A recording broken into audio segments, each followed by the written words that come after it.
ലഭിക്കുന്നത്. കാരണം മറ്റ് സൗകര്യങ്ങളൊന്നുമില്ലാത്ത ഗ്രാമങ്ങളിൽ പോലും ചെന്ന്, കാരണം 7-8 മണിക്കൂറുകൾ നടന്നെത്തേണ്ട ഗ്രാമങ്ങളിൽ നിന്നുമുള്ള സ്ഥലമാണ് ഉത്തരഖണ്ഡ്. അതുപോലെയുള്ള സ്ഥലങ്ങളിലെത്തി ഇതുപോലെയുള്ള സേവനങ്ങൾ, ഹോസ്പിറ്റൽ സൗകര്യങ്ങൾ ചെയ്യുക എന്നുള്ളത് വളരെ വലിയൊരു കാര്യം തന്നെയാണ്. മാനവസേവ മാധവസേവ എന്ന ആ ഒരു ഉദ്ദേശത്തോടു കൂടിയിട്ട് ഇത്രയും വലിയ സേവനങ്ങൾ ചെയ്യാനുണ്ടാക്കിയെടുത്ത ഈ കൂട്ടായ്മ, അത് ശരിക്കും ഭഗവാന്റെ ഒരു തീരുമാനം തന്നെയാണ്. കാരണം ഇത്രയും വർഷങ്ങൾക്ക് മുമ്പ് ഒരു കൂട്ടായ്മ രൂപീകരിച്ചു.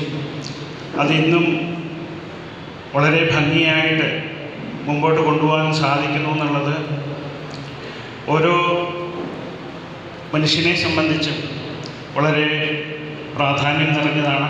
കാരണം ഈ മനുഷ്യ ജീവിതം തന്നെ പൂർത്തീകരിക്കാൻ സാധിക്കുന്നു എന്നുള്ള ഒരു ലക്ഷ്യം തന്നെയാണ് തെളിയിച്ച് കാണിക്കുന്നത്.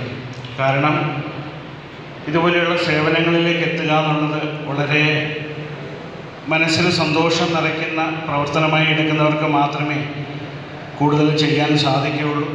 സേവാഭാരതിയെ സംബന്ധിച്ച് കോവിഡിൻ്റെ സമയത്താണെങ്കിലും ഉത്തരാഖണ്ഡിൽ പ്രളയ സമയത്താണെങ്കിലും വളരെയേറെ സേവനങ്ങൾ നടത്തിയ ഒരു കൂട്ടായ്മയാണ്.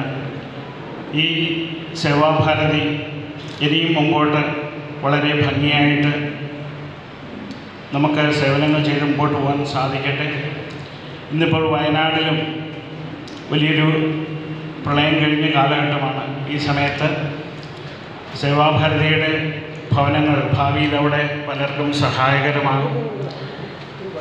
അങ്ങനെയുള്ള സേവനങ്ങൾ നമ്മുടെ എല്ലാ മനുഷ്യർക്കും ജാതിമത ഭേദമന്യേ എല്ലാവർക്കും ലഭിക്കത്തക്ക രീതിയിൽ സേവാഭാരതി മറ്റൊരു സ്വാർത്ഥ ചിന്തയുമില്ലാതെ ചെയ്യുന്നു എന്നുള്ളത് ഇനിയുള്ള കാലങ്ങളിലെങ്കിലും കൂടുതൽ സമൂഹം മനസ്സിലാക്കും.